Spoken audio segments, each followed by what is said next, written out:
دیکھنے کے بعد یہ خاموش مزاجی تمہیں جینے نہیں دے گی، یہ خاموش مزاجی تمہیں جینے نہیں دے گی، اس دور میں جینا ہے تو کوہرام بچا۔ واہ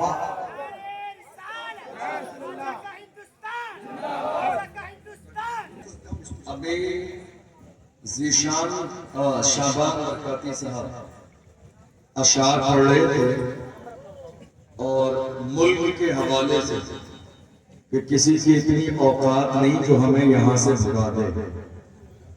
اب مجھ سے زیادہ بہتر اس شعر کو کون سمجھے گا، چونکہ میں تو رہتا ہی غریب نواز کے قدموں میں ہوں، میں تو رہتا ہی راجستھان میں ہوں، غریب نواز کی سرپرستی میں ان کی چوکھٹ پر غلام بن کے۔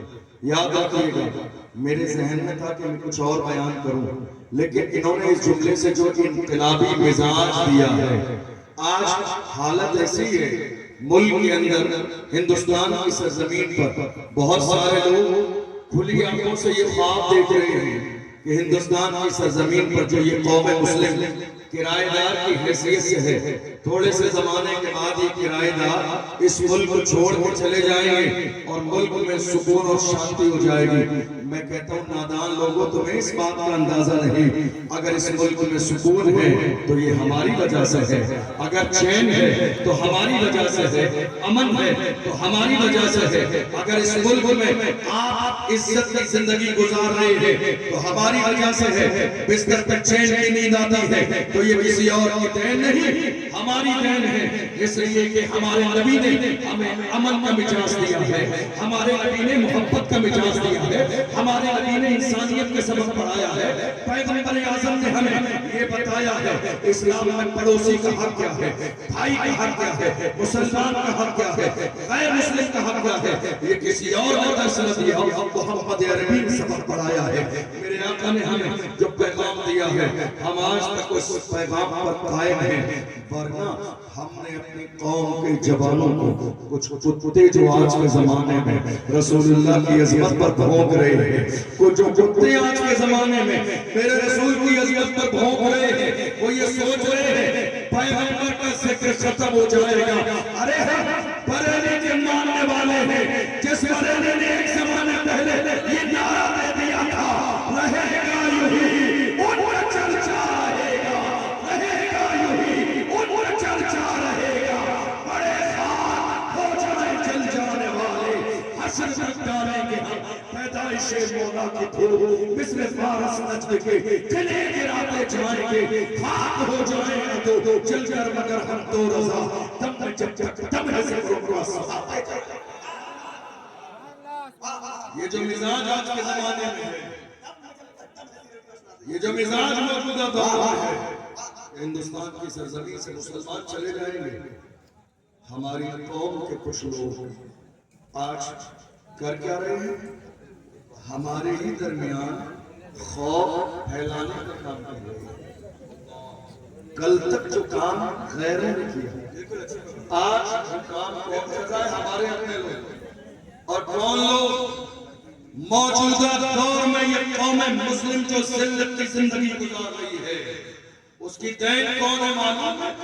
ہماری قوم میں چھپے ہوئے یہ دلالی کرنے والے، ہماری قوم میں یہ مخبری کرنے والے، ہماری قوم کی رات کے اندھیرے میں دلالی کرنے والے۔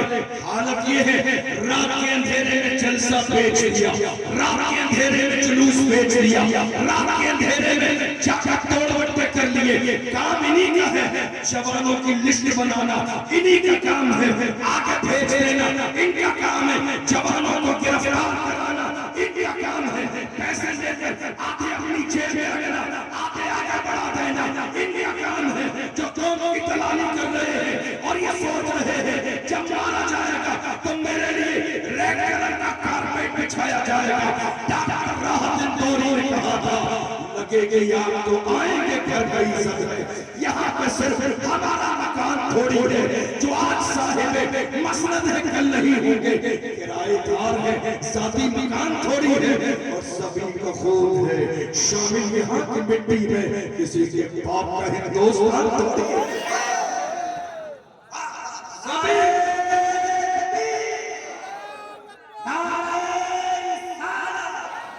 مذہب اسلام، مذہب اسلام. سبھی کا خون ہے شامل یہاں کی مٹی میں، سبھی کا خون ہے شامل یہاں کی مٹی میں. کسی کے باپ کا ہندوستان تھوڑی ہے. آج کچھ لوگ جو اس ملک میں قوم مسلم کو کرایہ دار سمجھتے ہیں، دراصل ان کے ذہن سے یہ بات نکل گئی ہے کہ اس ملک کے لیے ہماری قربانیاں کیا ہیں، اس ملک کے لیے ہم نے کتنی آزمائشوں کا سامنا کیا ہے، اس ملک کے لیے ہمارے علماء نے پھانسی کے پھندے چومے ہیں، اس ملک کے لیے ہم نے کیا قربانی دی ہے. ہم تو بڑے فخر کے ساتھ کہتے ہیں ہند کو ناز ہے جس پر وہ نشانی ہم ہے، تاج اور لال قلعے کے یہاں پانی ہم ہے.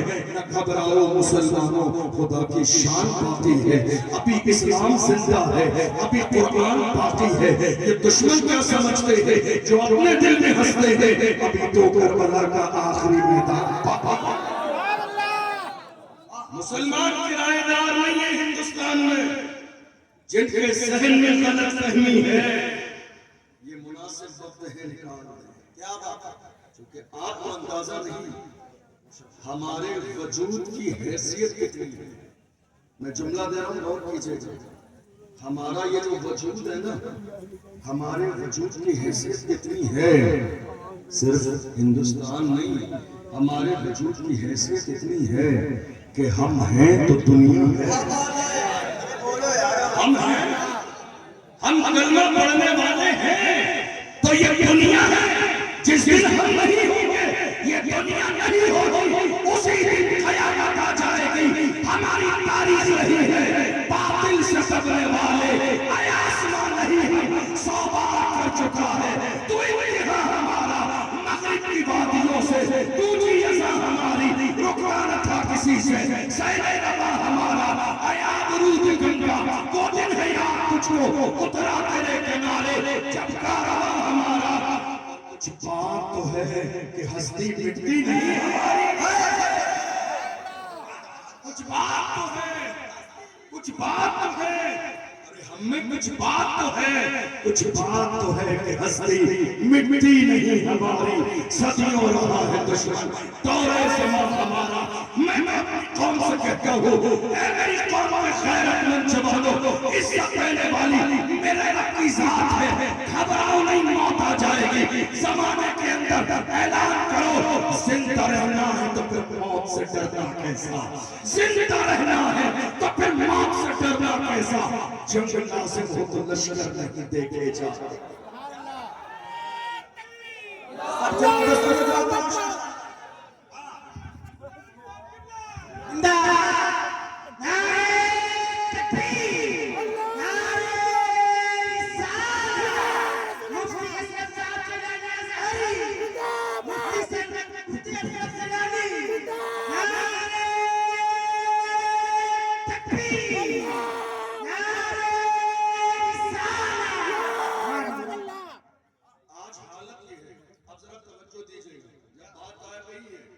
اور اس ملک کے لیے قوم مسلم کا مجاز انہوں نے دے ہی دیا ہے.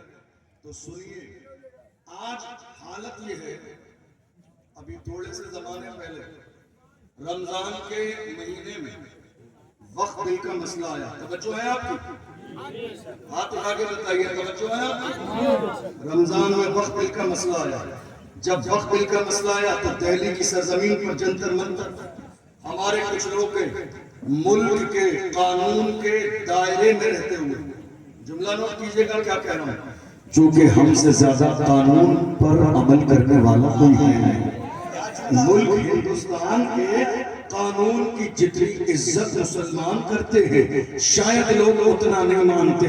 ورنہ جو آج کی تاریخ میں میرے نبی کی شان میں گستاخی کر رہے ہیں، اگر مسلمان اس ملک کے قانون کی عزت نہ کرتے ہوتے تو حال نہ جانے کیا ہو جاتا. ہم نے اپنے جوانوں کو محبت اور امن کی رسی میں باندھ کے رکھا ہے، ورنہ ان بھونکنے والے کتوں کی بڑی حیثیت نہیں جو میرے نبی کی شان میں گستاخی کرتے. ہم نے ہر زمانے میں نعرہ یہ لگایا ہے کہ محمد سے وفا، تو ہم تیرے، یہ جہاں چیز لے گا لا ہو غلط تیرے.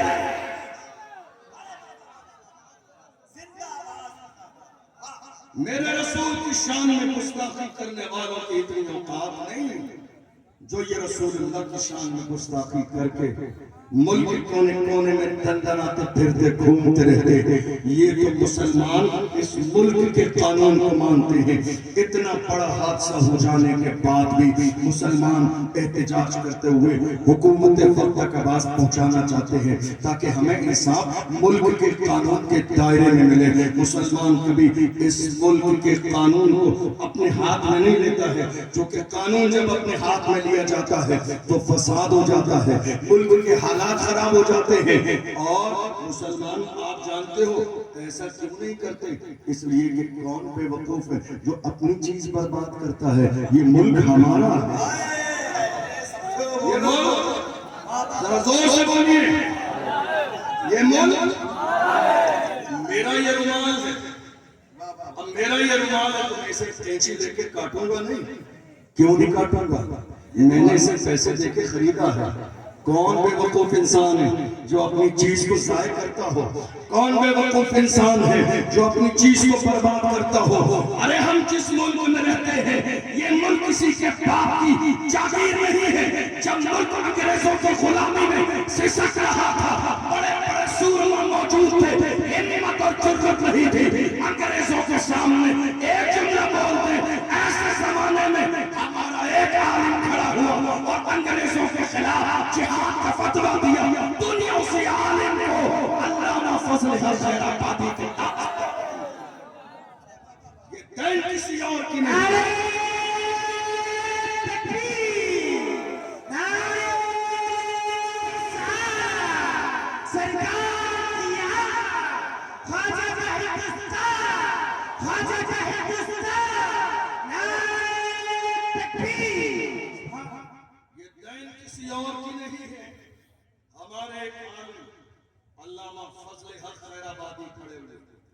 انگریزوں کے خلاف جہاد کا فتویٰ دیا. اب مخبری کرنے والے، دلالی کرنے والے ہر زمانے میں رہے اور آج بھی ہیں. آج بھی ہیں، ہماری صفوں میں بھی ہیں، ہمارے محلوں میں بھی ہیں، ہمارے علاقوں میں بھی ہیں، ہمارے آس پاس بھی ہیں. اور وہ کیا کر رہے ہیں؟ اپنی قوم کی دلالی کر رہے ہیں. میں کہتا ہوں نادان انسان دنیا کی لالچ میں اتنا اندھا ہو گیا. کیا تجھے موت نہیں آئے گی؟ کیا قبر میں نہیں جانا ہے؟ کیا مصطفیٰ کو چہرہ نہیں دکھانا ہے؟ ارے دنیا کے لالچ میں اتنا اندھا مت ہو. مجھے بتا شفاعت کا تاج قیامت میں کسی اور کے سر پہ نہیں، میرے مصطفیٰ کے سر پہ ہوگا. کون تیری شفاعت کرے گا؟ رسول اللہ کی ناموس کی بات آئی، تو نے چاچا قوم کی دلالی کی. ارے ظالم، حضور کے غلام ایسے نہیں ہوتے ہیں. غلام کیسے ہوتے ہیں؟ لحد میں عشق رخ شاہ کا داغ لے کے چلے، اندھیری رات سنی تھی چراغ لے کے چلے. تیرے غلاموں کا نقش قدم ہے راہ خدا، وہ کیا پہن سکے جو یہ سراغ لے کے چلے؟ غلام ایسے نہیں ہوتے ہیں. علامہ فضل حق خیر آبادی نے جہاد کا فتویٰ دیا. جو قوم کے دلال آج ہیں اس زمانے میں بھی تھے. ہوا کیا؟ ہوا کیا؟ توجہ ہے آپ کی؟ علامہ فضل حق خیر آبادی کا معاملہ جب کورٹ میں گئے تو کورٹ میں ایک شخص موجود تھا، آپ کا جاننے والا. اس نے کہا حضرت آپ آئیں گے، آپ سے پوچھا جائے گا، بس آپ ایک بار منع کر دینا کہ جس فضل حق خیر آبادی نے فتویٰ دیا ہے میں وہ فضل حق خیر آبادی نہیں ہوں، باقی میں سنبھال لوں گا. علامہ فضل حق خیر آبادی گئے، پوچھا گیا. اس نے کہا نہیں حضرت یہ فضل حق خیر آبادی نہیں ہے صاحب، جس صاحب یہ نہیں ہے. علامہ فضل حق خیر آبادی نے اس کی طرف دیکھ کے کہا دیکھو مرد حق کیسا ہوتا ہے، دیوانہ کیسا ہوتا ہے، عاشق کیسا ہوتا ہے. ہمارے رسول کی شان میں گستاخی کی گئی. ہمارے قوم کے بزرگوں نے جوانوں کو گھر میں بند کر لیا. ناموس رسالت کی ریلی نکل رہی ہے. تمہیں نہیں جانا ہے، تمہارا نام آ جائے گا، ایف آئی آر درج ہو جائے گی، مقدمہ درج ہو جائے گا. ارے نادان انسان، تاج الشریعہ کا دامن اگر ہاتھوں میں ہے تو میرے تاج الشریعہ نے کہا جوانوں زندگی یہ نہیں ہے کسی کے لیے، زندگی ہے نبی کی، نبی کے لیے نہ سمجھ کرتے ہیں، زندگی کے لیے جینا مرنا ہے سب کچھ نبی کے لیے. ہم اپنی جان بچاتے رہے، نکل کے نہیں آئے۔ علامہ فضل حق خیر آبادی کے لیے اس نے کہا صاحب یہ نہیں ہے، تو علامہ فضل حق خیر آبادی نے کہا دنیا کے لیے جھوٹ نہ بول، میں ہی وہ فضل حق خیر آبادی ہوں جس نے انگریزوں کے خلاف جہاد کا فتویٰ دیا، یہ کسی اور کے تیور نہیں۔ اور یاد رکھنا ایسے لال و گوہر، ایسے عظیم رہنما و قائد با کردار مائیں پیدا کرتی ہیں۔ آج صلاح الدین ایوبی نہیں پیدا ہو رہا ہے کوئی، آج کوئی ٹیپو سلطان پیدا نہیں ہو رہا، آج کوئی اورنگزیب عالمگیر بن کے نہیں آ رہا، آج کوئی اکبر الغازی نہیں بن رہا ہے، آج کوئی عثمان غازی نہیں بن رہا ہے۔ جب مائیں تہجد گزار ہوتی تھی تو بیٹا صلاح الدین ایوبی بنتا تھا، جب مائیں حیات والی ہوتی تھی تب بیٹا محمد بن قاسم بنتا تھا، جب مائیں تہجد گزار ہوتی تھی تب بیٹا ٹیپو سلطان بنتا تھا، جب مائیں کنیز فاطمہ ہوتی تھی تب جا کے بیٹا بوریا نشین ہونے کے زمانے میں تنہا جنگل میں رہنے والا سلطنت عثمانیہ کا خواب بھی دیکھتا تھا اور سلطنت عثمانیہ قائم بھی کرتے تھے۔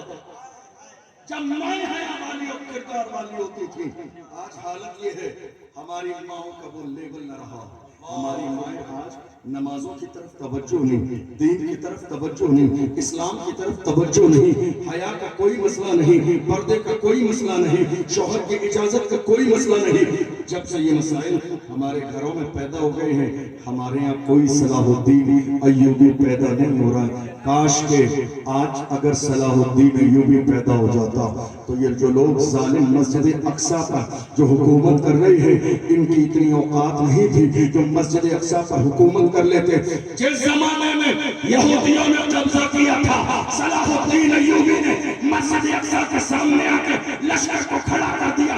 زمانے نے کہا سامنے بابر زیادہ ہے تو صلاح الدین ایوبی نے کہا ارے ڈرتا کون ہے، تو بابر سے لڑتے ہیں، ہم خدا کی مدد سے لڑتے ہیں، اللہ کا کرم سے لڑتے ہیں۔ زمانے کے سامنے کھڑے ہو کے اعلان کیا مایوس نہ ہو اے چمن ملت پیسہ، زندہ ہے تو سیچیں گے تجھے خون جگر سے۔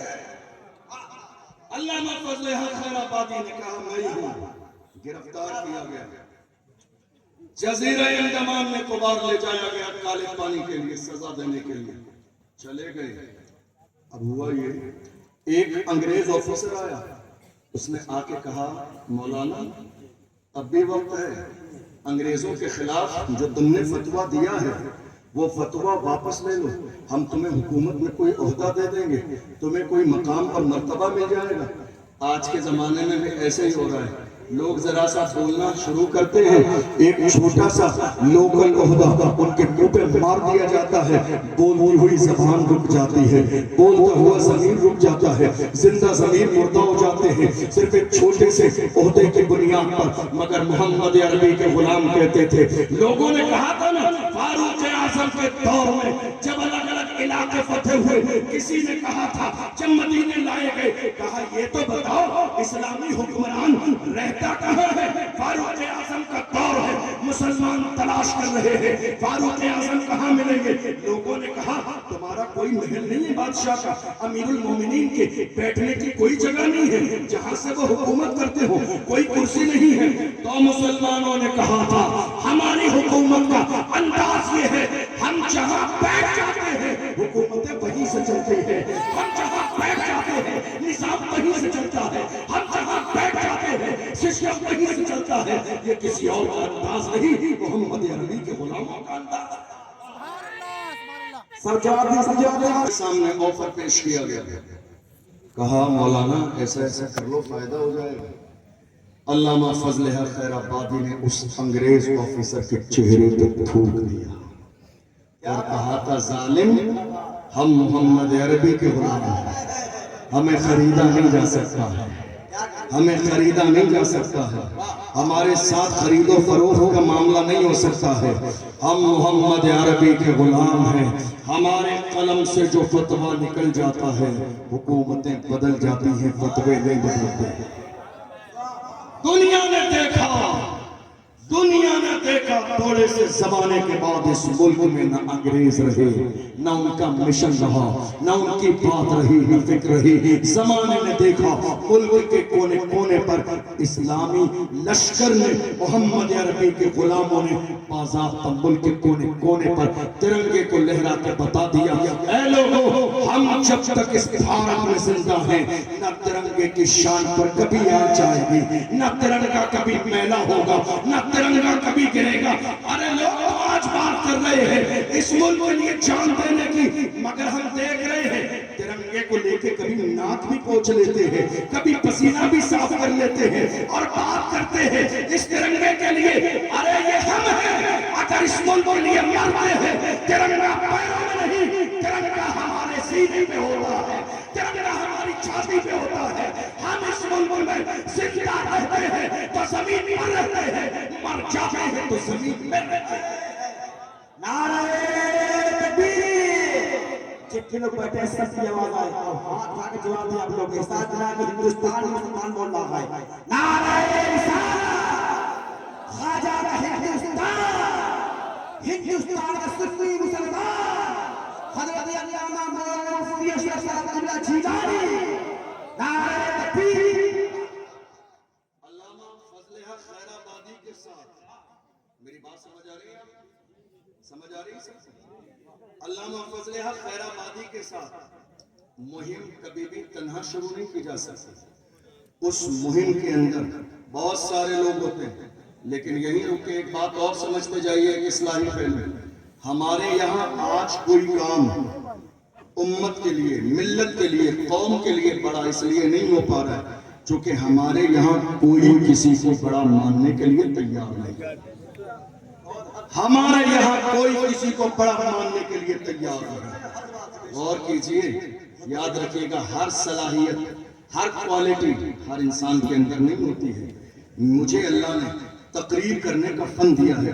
آپ کہیے کہ میں نیچے اتر کے بھائی صاحب سے لے کے یہ مائک کا سسٹم سنبھال لوں، کیا میں کر سکتا ہوں؟ نہیں کر سکتا۔ اللہ نے ہر الگ الگ صلاحیت لوگوں کو دی ہے، تو جس کے اندر جو کوالٹی اللہ نے دی ہے اس کو ماننے کا جذبہ پیدا کیجئے، جس کے اندر جو صلاحیت ہے اس کو ماننے کا مزاج پیدا کیجئے۔ ہمارے یہاں بڑی بڑی تنظیمیں صرف اس لیے ٹوٹ جاتی ہیں، مجھ سے پوچھا نہیں، مجھ سے رائے نہیں لی، مجھ سے مشورہ نہیں لیا، بڑے بڑے کام فیل ہو جاتے ہیں۔ آج کتنی تنظیمیں اس لیے فیل ہو جا رہی ہیں، ارے میرا فوٹو نہیں آیا، میرا اخبار میں نام نہیں آیا، حضرت نے منبر پہ میرا نام نہیں لیا، نظامت کرنے والے شعبان صاحب نے میرے نام کا نعرہ نہیں لگایا، ہم نے اتنا بڑا کام کیا۔ یاد رکھیے، کام اللہ کے لیے کیجئے، نام تو ہو ہی جائے گا۔ کام خدا کے لیے کیجئے، جو کام اللہ کے لیے ہوتا ہے۔ ارے تم نے دیکھا نہیں، اللہ والوں کی شان یہ ہے جنہوں نے اللہ کے دین کے لیے ایمانداری سے کام کیا۔ دیکھ لو، پہاڑوں میں ان کی قبریں ہیں، بیابانوں میں قبریں ہیں، جنگلوں میں ان کے مزارات ہیں، مگر اللہ نے لوگوں کے دلوں کی طرف پھیر دیے ہیں۔ لوگوں نے تلاش کر لیا، جنگل میں قبریں تلاش کر لی گئی، بیابان میں مزار تلاش کر لیے گئے۔ جو اللہ کا ہو جاتا ہے، اللہ کی مخلوق اس کی ہو جاتی ہے۔ تم دیکھو تو صحیح، اللہ کے لیے کام کرو، خدا کے لیے کام کرو گے، اللہ تمہیں اتنا معزز کر دے گا۔ ہم تو زمانے میں کہتے ہیں جہاں اللہ والے رہتے ہیں، اپنے مزاروں میں، وہ جنگل ہو یا صحرا ہو، اجالا ہو یا چھایا، کام کرو تو اللہ کی رضا کے لیے۔ آج کتنے بزرگان دین ہیں، مزار کہاں ہے؟ بیابان جنگل میں، آبادی نہیں، بازار نہیں، کھانے کا کوئی سامان نہیں، بیابان جنگل میں، پہاڑی علاقے میں۔ لیکن ہم اور آپ پہنچ گئے نہیں، پہنچے یا نہیں پہنچے؟ کس نے پہنچایا؟ کس نے پہنچایا؟ آپ کے اس میپ نے نہیں پہنچایا۔ جو اللہ کا ہو جاتا ہے، اللہ لوگوں کے دل میں اس کی محبت ڈال دیتا ہے۔ وہ کہیں بھی ہو، زمانہ اسے تلاش کر لیتا ہے، وہ کہیں بھی ہو، لوگ اسے تلاش کر لیتے ہیں۔ بہت سارے اولیاء اکرام کی قبریں بالکل باضابطہ پہاڑوں میں دبی ہوئی ہیں، لیکن لوگوں نے ان کو بھی پہچان لیا، لوگ وہاں بھی پہنچ گئے۔ جو اللہ کا ہو جاتا ہے، اللہ کا قرآن کہتا ہے وَاللَّهُ يَعْلَمُ مَا تُسِرُّونَ وَمَا تُعْلِنُونَ، جو تم ظاہر کرتے ہو، جو تم چھپاتے ہو، وہ ساری چیزیں اللہ کے علم ہے۔ اگر کام تمہارا خدا کی رضا رضا کے لیے رہے گا تو اللہ تمہارے کام کو قبول بھی فرمائے گا اور تمہیں عزت اور شہرت بھی عطا فرمائے گا۔ واہ آپ دیکھیں ہندوستان کی ایک عظیم لہجے کے ہماری بھائی محمد علی فیضی صاحب کو لگا شریف آ رہے ہیں، استقبال کر لیا۔ نعرہ تکبیر، نعرہ رسالت، مسلک اعلیٰ حضرت